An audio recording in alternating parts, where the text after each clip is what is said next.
we'll go ahead and get started. Okay. So, Miss Ciara Hart, running Yes. for BESE District 6. Yes. I thank you so much for coming out with our Thank Coffee you. with the Candidates event. Thank you so much. Great. Well, the way that we've been doing these events is we start off with a little Q&A between myself and the candidate, and then we turn you loose to speak to the folks that showed up to chat with you. So, first things first, we'll start with biography, just some background information on who you are. So my name is Ciara Hart. I am originally from Natchitoches, Louisiana. I moved to Fort Lauderdale, Florida when I was 9 years old. My mom had an opportunity to get another job, and so during that time in Natchitoches, we were a struggling little family. Lived in a very rural area, rural side of town, and so having an opportunity to move was a blessing for my parents. So we moved to Florida. I went to Florida A&M University, got my bachelor's in social work.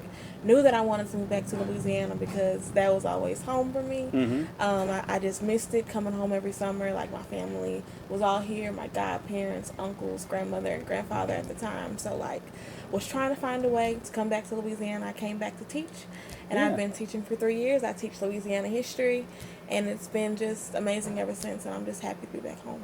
Louisiana history, well, that was one of my favorite subjects when I was in school. It's fine. It's fine. I wouldn't want to teach anything else.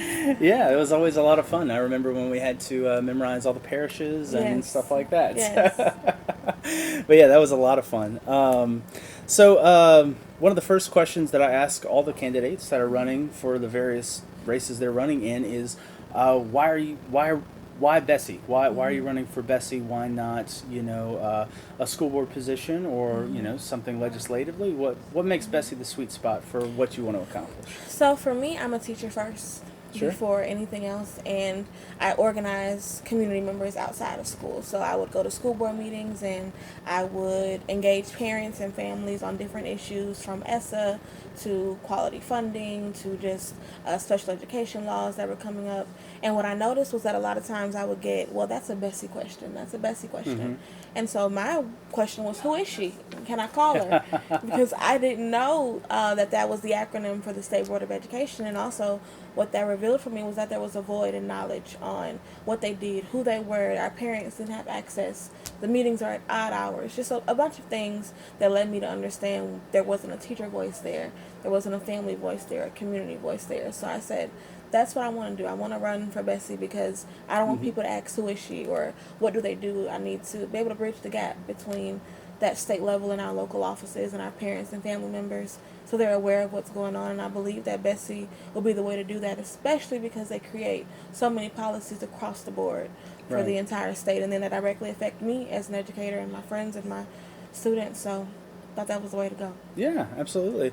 Well, to start with, when I kind of go prepare for these events, I go through candidates' websites and Facebook and things like that. And one of the interesting things about your website is I love that you labeled everything as priorities, not as issues or anything like that, Thank but you. as priorities. And I thought that was a really kind of earnest way of expressing what you're hoping to accomplish. Thank you. And so, yeah, on top of your priority list was supporting our teachers. And I believe a lot of the time, the idea of supporting our teachers, everyone always says more pay, Yes. which is, of course, Hot shot topic. yeah, exactly. But you also kind of go into teacher development opportunities as well as teacher wellness support as well. So I was hoping you could just kind of elaborate on that for us a little bit. So for me, I think for most teachers, honestly, it's not solely about the pay.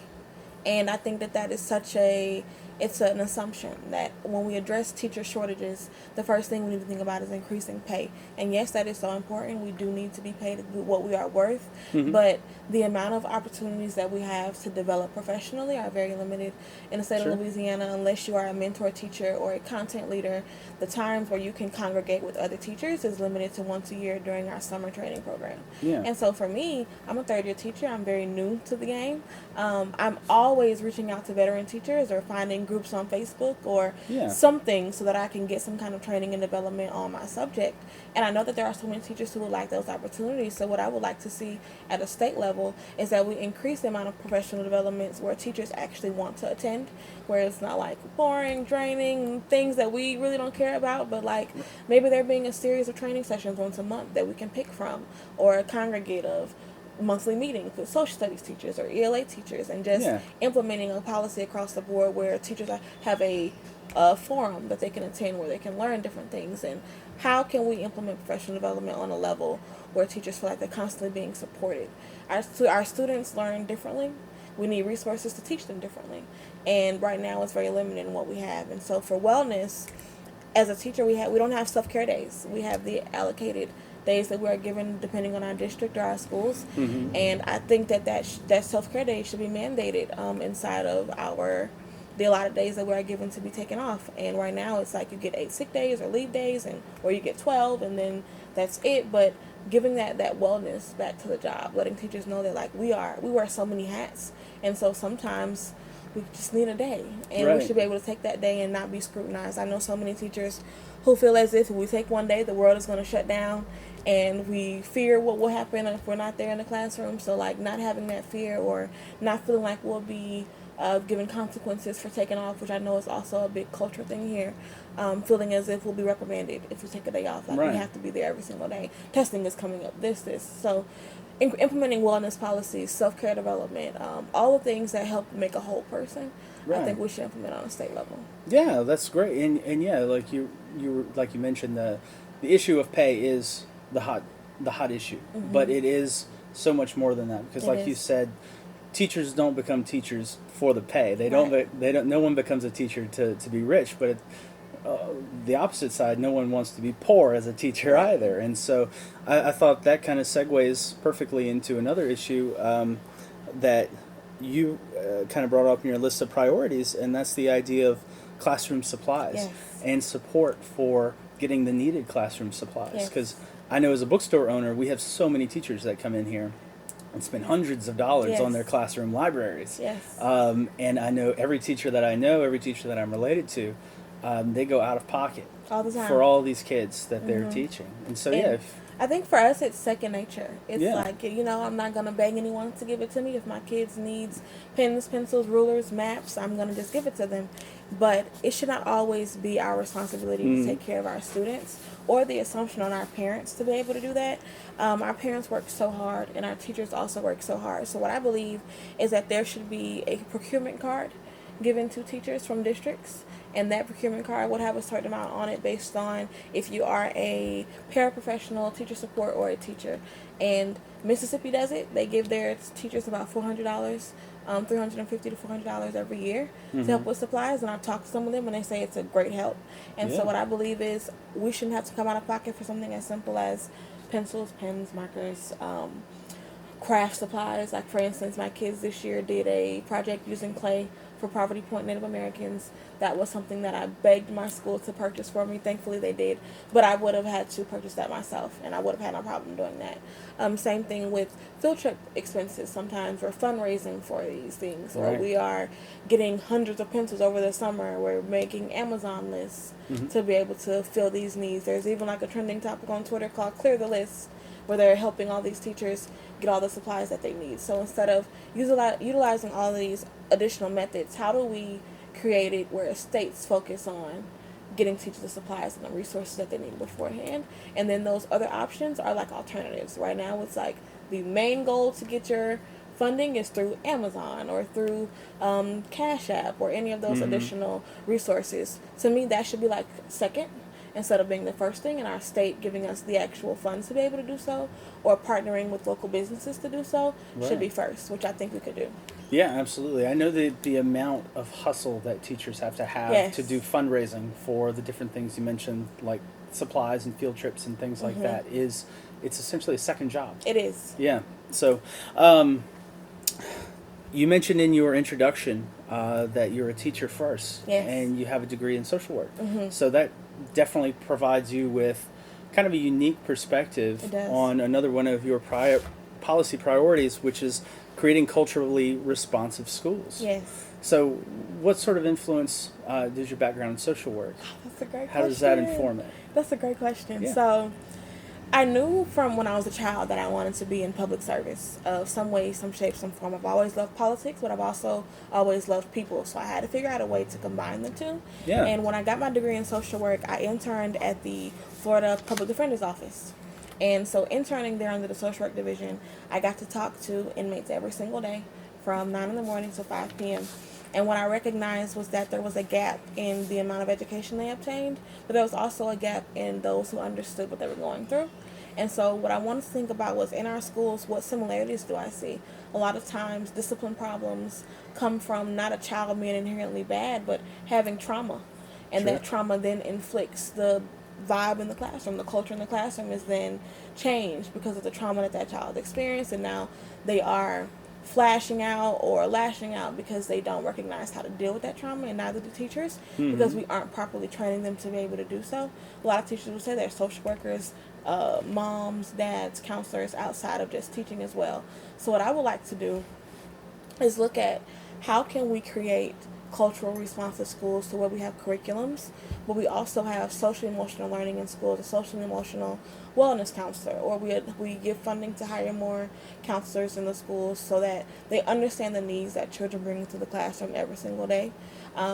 It's one of the biggest things that I've seen, one of the biggest issues that I've seen, and me working in social work allowed for me to have a different level of understanding and compassion for those issues. Right. I definitely think that if it was not for my background in social work, I would not be half of the teacher that I am, solely because I'm always looking at what do my kids need emotionally, how can I help them emotionally in order for them to learn academically, because I've learned you can't have one without the other, and a lot of times there are issues that prohibit students from being able to be their best selves academically. So each school needs to take their population, their demographic, and figure out what do we need to make our kids the best they can be, and how can we do that. Sure.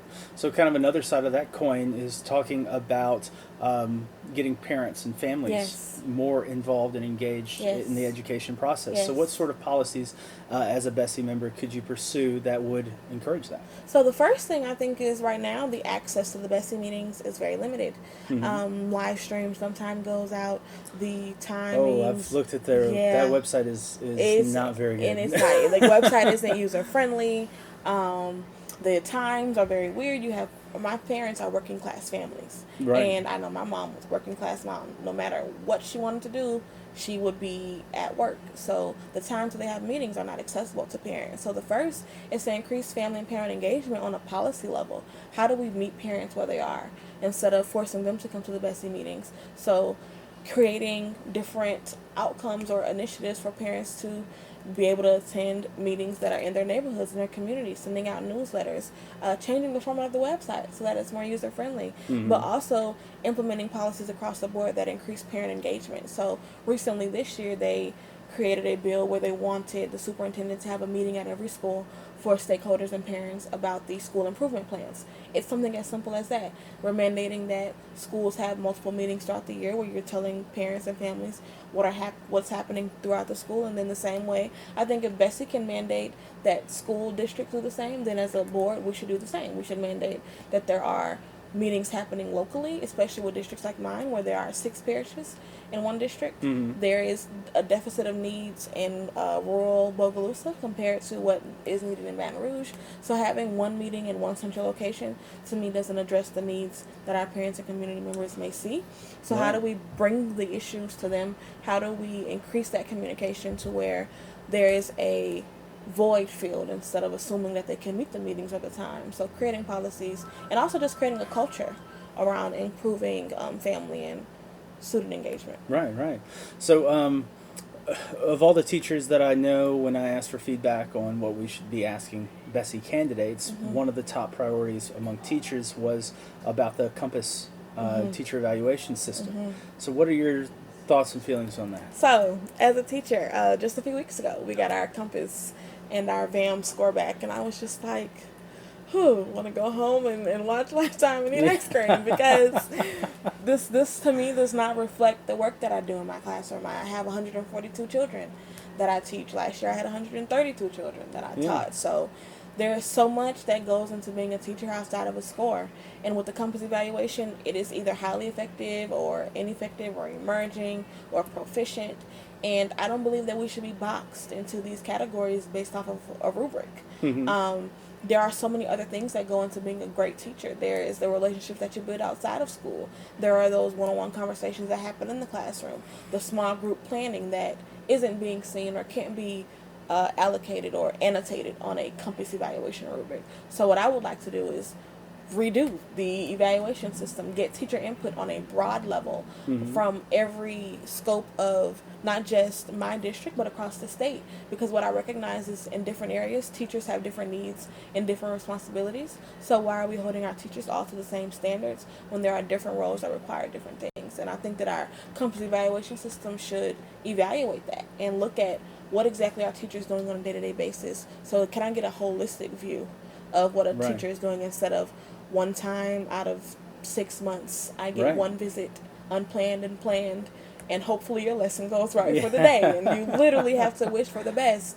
And also what I've seen is that if schools are performing lower, it is a pressure to not necessarily rate their teacher higher, because if you rate the teacher higher, then that shows that as a school, it's the school level that maybe experience problems and not the teacher. So there is like a retaliation issue that comes into play of sometimes there's relationships between administrators and teachers, and that relationship may cause their compass evaluation score to not be the best solely because of something as little as an interaction or a relationship between you and your administrator.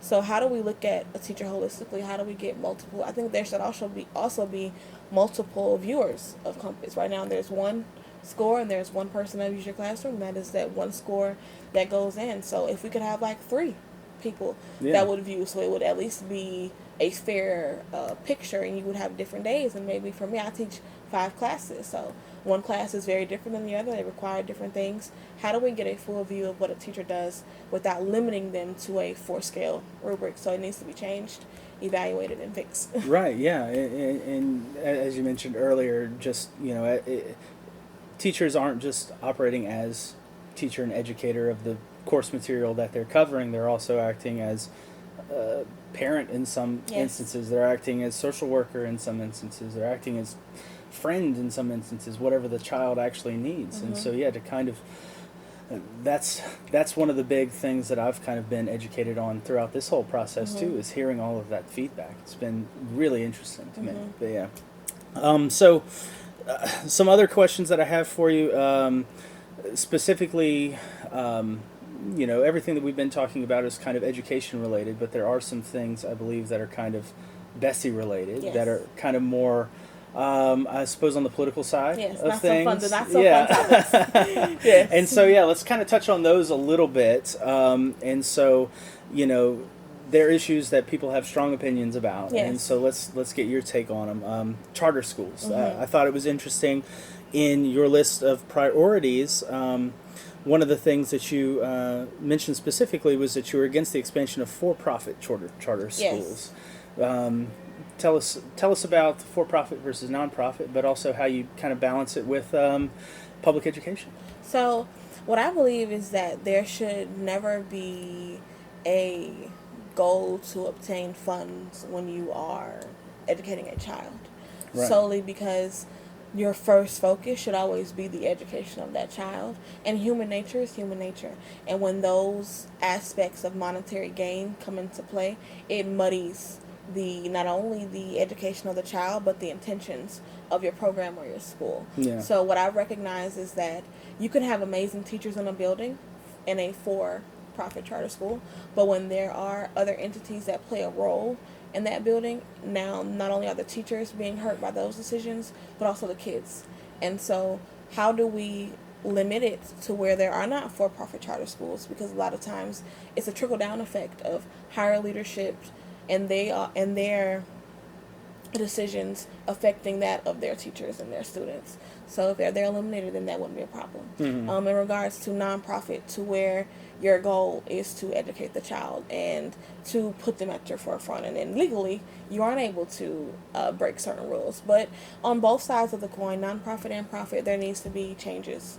For me, I work at a charter school, and the number one thing that I've seen is an increase in transparency and accountability. I believe that charter schools across the board in the state of Louisiana are not held to the same standard as our public schools. The scrutiny a lot of times waivers depending on what district you are in or depending on the level of parent interaction. So what I believe is across the board, there needs to be laws that specifically allocate different duties to our charter portfolio office at the LDOE. Right now, they look at data as the main measurement of success. Right. And again, data doesn't tell the entire story. Sure. So what I think that there should be is an increase in transparency and accountability across the board for nonprofit charter schools. That way community members and families don't feel void of understanding what's happening, because ultimately the charter board is not elected by the local population.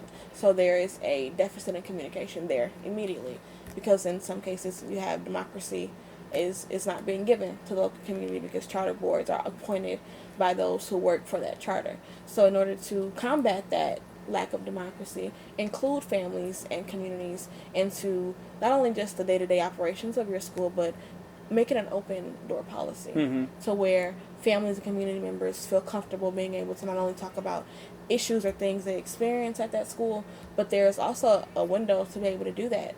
Meetings should be open and not private. They should be accessible to parents. They should be posted regularly, posted to community members so that they can attend and see what is happening in schools that are in their neighborhood. And then I think that would close the gap between the division, because right now there's a clear division between traditional public schools and charter schools. Yeah. And my goal as a BESE member will be to close that divide, because I believe that sometimes you have so many topics that divide us before it unifies us. And the division is so polarized that children are suffering because of it. So how do we come together on both sides and figure out, we all want equitable education for every child in the state of Louisiana, and if that is the goal, then these systems that exist, if they exist, let's figure out how they can exist in a way where adults can agree on what is best for children and not let politics get in the way of progress. Sure. Well, another big sort of political football that people kick around is also the voucher program. So talk to us a little bit about your take on that. I think the voucher program, like a lot of things in Louisiana, had good intentions. But instead we've seen that a lot of the schools or students who have been a part of the voucher program have been robbed of actually achieving their equitable education. So how do we look at the current metrics of the voucher program, the students that are involved in the voucher program, and figure out what is the best way to actually utilize the tools that voucher programs can give, and instead maybe look at constituents to see, is that something that we even need to keep? What I think, I never want to make decisions without including the constituency. And so from what I've heard just on the campaign trail, it is not a topic that people, one, really know fully 100% about it, but they do know that it doesn't do good for kids. And so for me, how do we fix that? Either we remove the voucher program because it's not working for our kids, or we get it right. Right. Well, we talked a little bit about teacher evaluation, so let's talk a little bit about student evaluation. Yes. So testing, Yes. standardized testing, teaching Yes. to the test, that sort of thing.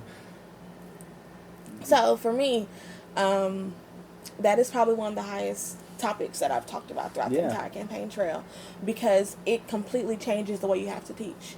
And it takes the love out of learning. We're now forced to teach to a certain metric, attain a certain standard, meet it in 5 days. We have a pacing guide that we have to finish. We don't have time to implement remediation for our kids. And all of these things are what make teachers great teachers. Remediation, being able to bring students to where they are, having a curriculum that addresses that. Instead, we know for a fact that our schools are being judged off of this number. And so the state may not directly be saying, make this score, teach to the test every day, but the culture has become that. Right. Because we know that we are being held to this standard, and if not, we'll either have low enrollment because we'll be considered a D or F school, or we'll have this high retention, or not a high retention, I'm sorry, you won't have a high retention because there's so much turnover due to the high testing culture. So what I believe is, in order to change that, you have to change curriculum. Right now we have a curriculum that makes assumptions on what students know. It doesn't give you an opportunity to do remediation. It doesn't give you an opportunity to meet students developmentally where they are. My curriculum, I wouldn't even call it a curriculum. It's a scope and sequence. Sure. And there are so many things that are wrong. Our links are broken. I have to shift through articles. The articles look nothing like the test. So my job is harder as a history teacher because that's not a focus on the state. So what we have now is a high stakes testing culture, but a curriculum that doesn't properly allow you to give the students the results that they need. So in order to fix the high stakes testing, one, we have to remove, not completely remove the accountability system, but I think we should remove the grade that is being given to schools solely based on testing. So Right. the school grading should not just be based on testing. And if we do that, then we understand that there are multiple aspects that make up a school. Right now, it is mainly the testing that makes up the grade. And so Right. yes, there are other aspects that are considered in the metric, but they do not weigh as high as what students are actually making academically. How do we create an accountability system that actually models that? And with ESSA, the federal actual guidelines that were created years ago, there were so many options of what could have been created. There could have been different pilot assessments. There could have been performance tasks. There were a numerous amount of things that could have been given as our end of the state accountability check. And we came up with LEAP. And so for me, it's like, I read as the federal guidelines, and after reading it, my number one question was, how did we create LEAP from this? Because there were so many other things that could have been done. And so that brings me back to my point of having more voices at the table and having more people to help make that decision. That way we wouldn't be here. Because right now we have to be reactive instead of proactive because of the amount of stipulations that come with high-stake testings and the headache and trauma that comes with having to teach that test. Because for me, it feels traumatic, consistently having to obtain to a certain standard when they don't understand what my kids do or how well they perform. And the same is in other areas. So high-stake testing is one of the biggest issues, and in order to change that, we have to change curriculum, and we have to change the way that we view learning in this state. A test does not determine what I know. Right. A test doesn't determine what my kids know, and it shouldn't be the deciding factor for that. Right. And there can be accountability without having this extreme nature of teach to the test that we have right now. Right. Yeah, it's definitely a culture shift. Yeah. For sure. Yeah. So I have one more question for you, and it comes off of our Cavalier House Books job application. And judging by the way that you were browsing shelves a while ago, I Yes. think you might have as much to say about this question than education in general. Yeah. So the question is, what are the two books that have most influenced your life? Give us one fiction and one nonfiction, and tell us how. Okay, so for fiction, it would have to be between The Looking Glass and Harry Potter. Okay. I am Harry Potter obsessed. My daddy brought me my first Harry Potter book when I was in 3rd grade. Yeah. And so he was a teacher, a geometry teacher. He worked at a private school. And so he came home one day with this sack of books. And so he knew I was going to be excited. And with that, what I found was that we had so many different characters. And it really it changed my childhood. So it became like a family thing of us going to see the movies. And so definitely Harry Potter. Yeah. And then it teaches about courage and friendship and loyalty, and Absolutely. it's amazing. And It's then got all the good stuff in it. Yeah, so my nonfiction, which is, I've been thinking about this, and I can't remember the title, but it's an anthology of 20 women authors, and what they talk about, like, different experiences from being refugees to domestic violence to just a lot of experiences that women have in today. Yeah. And I wish I could remember the name, but I believe that Terry McMillan composed it with a bunch of different authors, and so that would have to be that one. Yeah, it's not important that you remember the title Yeah. if you remember the way it made you feel, Yeah, for sure. yeah. So that's great. Well, Ciara, I thank you so much for coming to have Thank coffee you with us. so much, so I really much. appreciate it. So Thanks you. again.